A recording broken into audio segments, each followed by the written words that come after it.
Good morning. August 19, 2025. Karong wala na, last month na ni sa summer. Nagpatong sa September, autumn na. Ang autumn ay 3 months. September, October, November. Pagkatapos ng November, masulod na ang winter. 3 ka buwan. December, January, February. Tapos spring, March, April, May. Tapos next year na po pohon, magka-summer mi, June, July, August. So, amo ning masuot pohon, balik sa next year, June, July, August. Okay? Balik na sad mi sa aral-aral, samtang wala po trabaho, adi pa ko magtrabaho.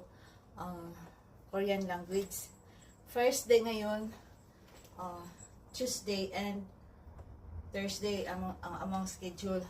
So twice a week lang ang pag-aral-aral na mga sa Korean. Kinahanglan ako na yun i-focus akong utok kay mag level 4 na ko. Yung 2 at saka 3 hindi pa rin po gumagalaw yung utok ko eh. Ano kaya nangyari dito? Bakit ang bagal ng utak nito? Magbanat na dyan pag-aral. Yun lang. Good morning guys. Followers and non-followers.